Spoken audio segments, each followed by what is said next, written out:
Good morning and welcome to my garden. It's February. This is typically the hottest month of our summer in subtropical Queensland. We've got temperatures in the mid to high 30s. We've had very little rain this summer too, so it's been hot and dry. Everything in the garden is suffering. Our rainwater tanks haven't been fully filled, and so I'm having to reduce the amount of watering I'm doing. This is my East Wedge Garden, and you can see it's pretty overgrown. But I have not been game to prune anything. I've not been game to weed, because if I do that, I'm then going to be exposing the ground to the very drying effects of a hot Queensland sun. The crop of corn I had here finished, and it was delicious. Now I'm harvesting rosellas, and I'm harvesting okra. My okra is even suffering in this dry weather. I'm not getting the amount of produce from it that I thought I would. My yellow beans are still producing some beans. I've saved a few for seed. There are a number of carrot plants in here. I scattered the seed while the corn was growing. Contour 1 on the east is really dry. She liked the watering system that I put here, and the drip irrigation was useful, but drip irrigation, I'm learning, is just not enough when it just doesn't rain. And I've had to reduce the watering quite a lot, as we only have one tank, and the amount of rain we've received this summer has not been enough to keep it topped up. You can see my chop and drop row is taller than my apricot and my nectarine trees. That has been very useful to provide a windbreak, to protect the trees from the hot winds that we're having, and to provide shade for the ground, keeping the ground cooler than it would be if it was exposed to full sun. It hasn't stopped my pineapples from bearing, and I've got a lovely pineapple coming on here, and I've recently harvested a pineapple from over here. The yacon is not doing great in this dryness. Obviously it needs a bit more rain than it's receiving. My little baby nectarine is doing okay. It's still growing. It doesn't seem to have suffered at all. Curiously, it actually looks like my capsicum plant is doing better, but the fruit is not. I don't believe this is blossom end rot. I've had someone recently who said it's probably because it's just not getting the nutrients it needs because it's just so dry. I have a couple of okra plants here, but between the dry weather and the insects, that's barely keeping up, and I'm not getting the growth or the fruit off it that I usually do from an okra plant.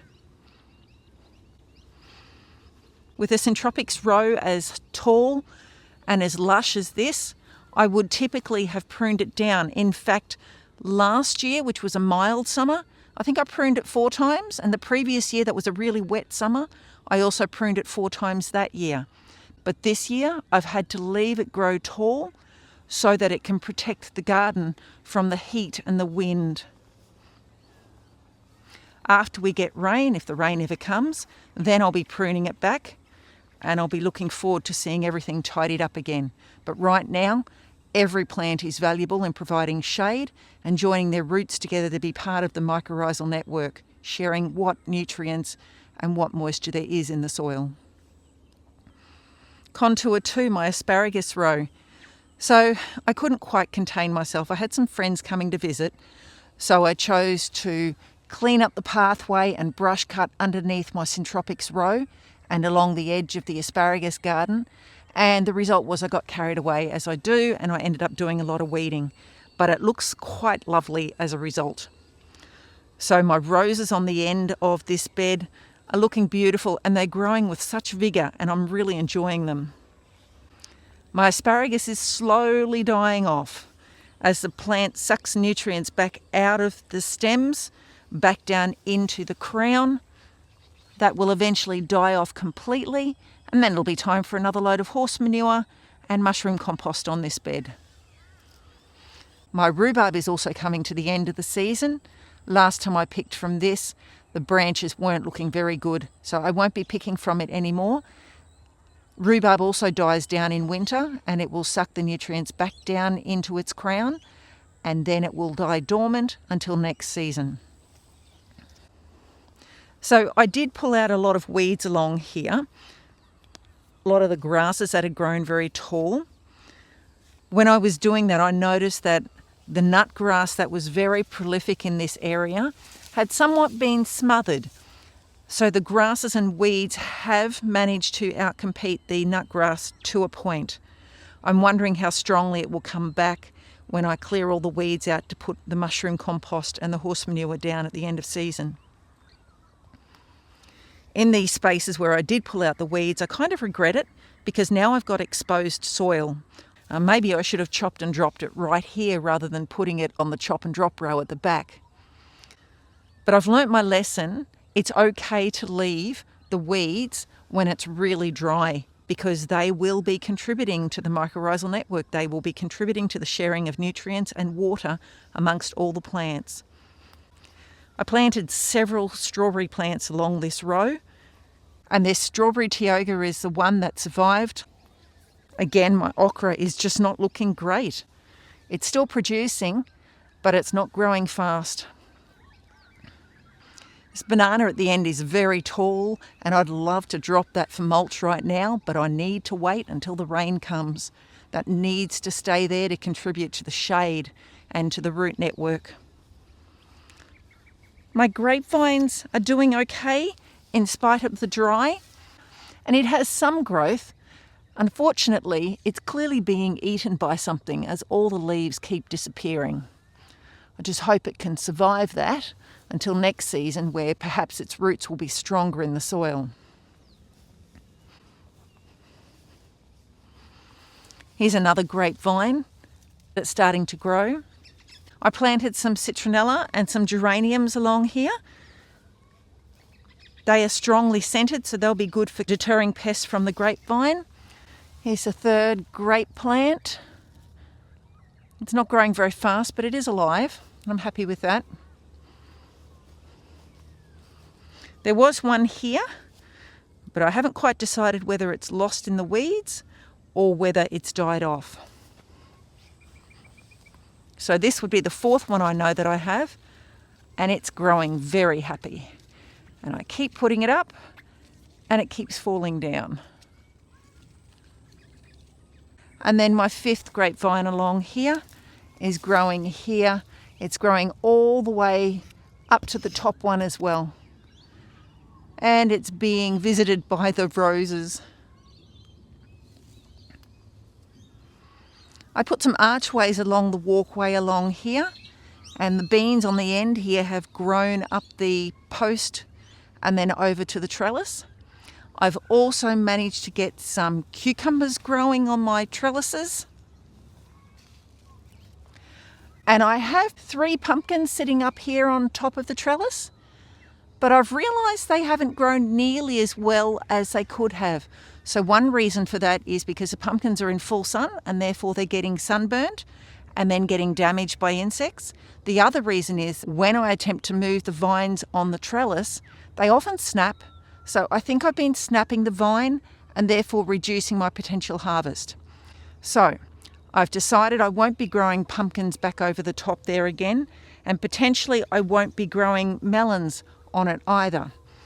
But what I'm thinking of doing is instead putting all my pumpkins on my windbreak row. This is my windbreak row, and I have grown some melons in between here. This is a really nice looking melon. It seemed that that one got enough water to help it thrive. However, these ones over here, they didn't do so well and they have died off. Part of the reason they didn't do so well is that I never watered this bed. Looks like that's another one that didn't do well and died. So with no water along here, anything that managed to grow was doing a really good job of looking after itself. That one could be a honeydew. So the plan will be I will grow my gourds along my windbreak row, and I'll put a drip irrigation line on the windbreak row to support the melons and the gourds.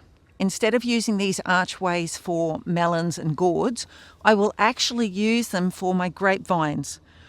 Yes, it'll mean that I'll pull out this grapevine trellis, but that will give me much better access to the garden. I'll have a trellis near each grapevine. It means a lot of moving things, but that's what I do. Once again, I won't be doing any of that until the rain comes back. I'm not going to disturb the soil until we've got rain.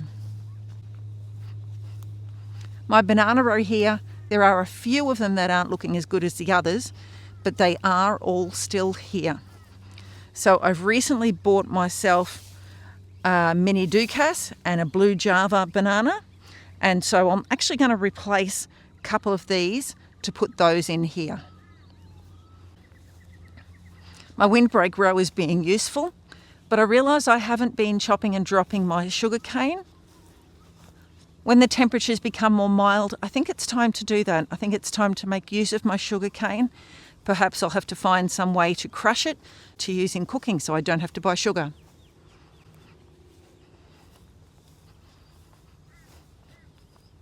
My zinnias are just so beautiful. I'm really enjoying the colour and the life they're bringing to the garden. I've got one white plant and one yellow plant, and then a whole range of oranges and pinks all spread around here.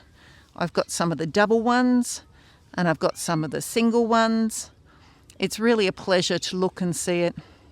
And I kind of like the vegetables growing along with the flowers, with the beans above. It's real fun. We had some special visitors and they helped me dig out my pond a bit more. So there's still some more work to be done. In digging it out, it became very clear that this eastern side of the pond is significantly lower than the western side of the pond. So we'll probably end up putting a retainer wall on this side, and that will behave as a seat for us to sit on. And then it occurred to me that I can incorporate my wedge gardens. So the retainer wall will probably go along the wedge garden, along the path, and then come around in one nice big curve, incorporating both wedge gardens and creating a really uniform look. Dreams are great, aren't they? And it'll be really special if I ever get this project off the ground. I still have some learning to do about where to put the skimmer and how to make all that work, how to properly install a biofilter, which will be up there near the grevilleas, and then a waterfall coming down between the grevilleas and emptying into the deep end of the pond. But there are a lot of dreams and it'll take time to make it all happen. For now, I need to save up for a retainer wall. Contour 1 in the middle. I'm picking some beautiful lemons from this garden. I have several that I've picked in the last few days and it looks like I've still got a really nice crop coming on. My lime plants are putting on a lot of new growth, but there's not any fruit appearing at this stage. Oh, look, there's the first fruit coming there. That's exciting. Looking forward to some more limes. In the meantime, I've got some lemons to cook with. Now this trellis is also producing for me green beans and purple beans, and that's been yum. I don't actually remember what this vine is. I hope it's a cucumber, but it hasn't produced anything yet. In fact, it's got quite a lot of insect damage. I'm not sure what's causing all that damage. I think perhaps its main problem is it's dry. There isn't a watering system to this trellis. That's something that wasn't there when I first established it, and I haven't fixed that. I need to put another line from this main one and coming out this way and running up all the way to the trellis. And I intend to do that, add it to my list of jobs. This wedge garden also produced a crop of corn. I remember the crop of corn I did on the east wedge garden. When I harvested that, I found about 1/4 of the cobs had been fertilised. I had a friend who grows her corn in a straight line, and when she walks past, she just knocks them as she walks past, and they are all fertilised. So with this crop, I did exactly that. Every time I walked past, I just put my arm out and just bumped each of the corn plants, and I had 100% fertilisation on this crop. So that was a thrill to see that it's that simple to do better. I did, however, have incredible pest damage I may have lost almost a third of the crop to caterpillars. I cut around them and we ate what we could. I did have several packets of corn to freeze, so that's good to have corn in the freezer again. It's really nice to see that when you prune something back, it comes back with new growth. This gerbera has really responded well to me pulling off some of the dead leaves. So I think when we get rain, I'll pull off more of these older leaves, and then it'll be able to grow fresh new leaves. Contour 1 on the north. We've got some good growth happening here. The natives are still growing slowly, but they are starting to put on some height. When the rain comes, it'll be a good idea for me to plant some more plants between these so I can slowly move away from the pigeon pea, moving closer to this row being all natives, which was something I did want.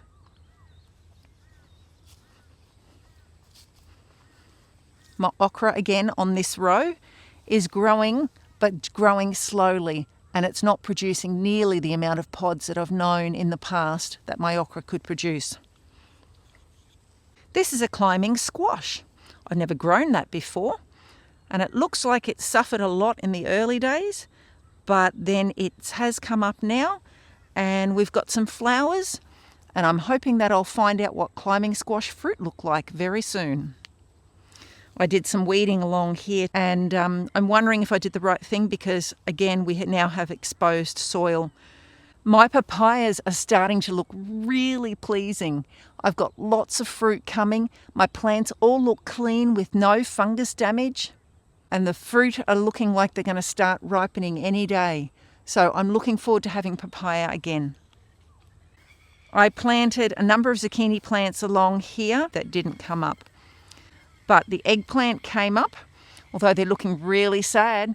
Now I know that damage is from the orange lady beetle. 21 spot lady beetle. It eats the surface of the leaves and you can see the damage that it's caused. There's one of those lady beetles. They attack zucchini and squash. They attack potatoes. These eggplants are really shriveled and small. They have not had enough water. As much as I'm drip irrigating, the ground is really dry and it really needs a good rainfall, which I'm grateful to say we have predicted for Thursday, Friday, Saturday and Sunday this week. So it's looking good. These zucchini plants produce some massive zucchinis, and then the fruit fly found them and it was all over. At the moment my zucchini is doing quite well actually. Every other year I've had it just shrivel up and die with mildew, and I have not got any fruit off zucchini since we've been living here. But this year I had some really big ones, and I had a huge first harvest and shared that with lots of people, and then the fruit fly found me and I haven't had a harvest since. So we have some more fruit forming here, and you can see it's already stung by fruit fly. I have got traps around for the males. Look at this pawpaw. That's nice to have them down low enough for me to actually reach. Although I'm wondering, you see the angle this stem is coming off this plant? I'm wondering how secure that is. If we get a lot of wind in this rain that we're expecting, that may just be ripped off. That's another good reason to leave my syntropics row tall and strong, because it'll be able to protect these plants if we get windy weather. Contour 2 on the north. We still have some lovely flowers here on this row, and the bees are still enjoying this Thai basil. Lovely salvia.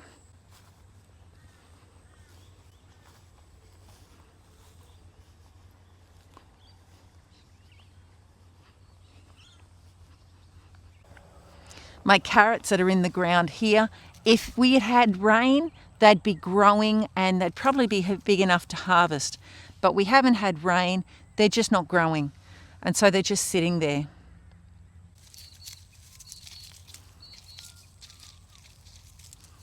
Oh, it looks like I've just found some garlic in the ground. But that was just sitting on the ground there from the previous crop. I must have missed that in harvesting. I have been harvesting some celery. I really enjoyed it in what I'll call stuffing cake that I made for the family the other day. It was my first time. It was an experiment and it was a winner. And I made another batch the following day with less of my celery, and we really realised that a huge amount of celery is very yummy for it, and homegrown celery just tastes so much better. We have leeks here. We have some more celery here, and you can see everything is just suffering because it's been so dry and so hot. My parsley's gone to seed, which it tends to do when it's very hot and dry. My capsicum plants, they do have midday shade, but they are suffering from the dry so much. They're developing deficiencies because they can't get the nutrients, can't get them out of the soil. I've had so many capsicums just shrivel up and die and fall off the bush, and it's been really disappointing. It looks to me like we've got some that have actually made it. These are the mini caps. So I'll be able to harvest those, but you can see there are a lot here that are just damaged. This one does turn black, so maybe some of that colour is natural and expected in this particular plant.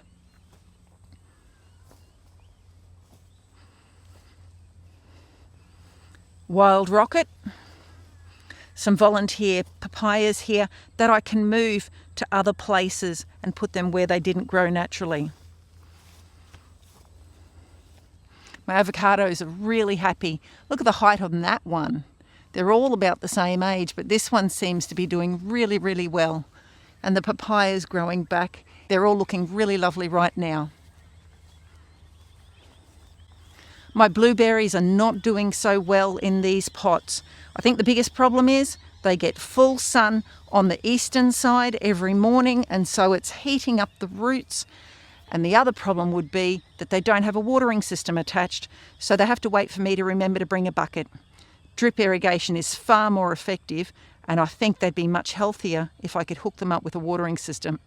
And maybe that's what I should do, run a line from contour 2 straight over here. I think they'd do so much better if I did that. Contour 3 on the north. I planted a number of coleus plants along here and then didn't do anything to tend them, and I'm thrilled to see they're all surviving even though I've been utterly neglecting them. This poinciana plant is becoming quite huge. I'm not worried about that in this summertime because I know come winter I will chop it back. It'll become chop and drop. I'm not going to repeat the mistake I created last year where I let it keep growing and it was shading all my potatoes that were growing on contour 2.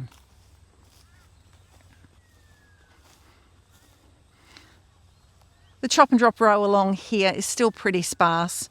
I've got some herbs, cranberry, hibiscus. I've got some succulents and some aloes, Okinawa spinach, pigeon pea, lemongrass.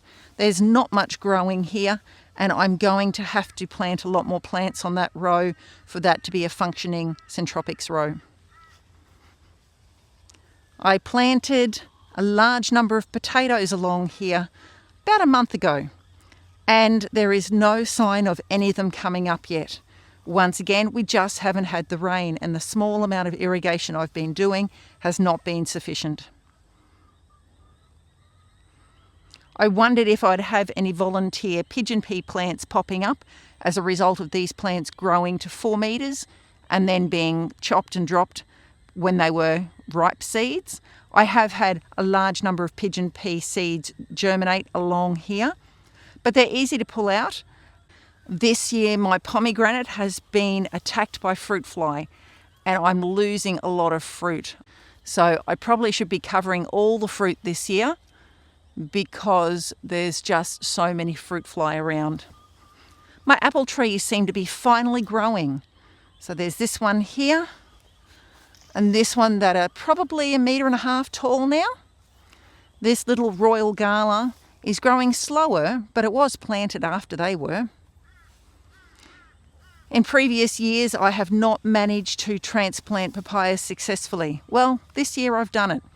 So this papaya was transplanted, as were these two down here.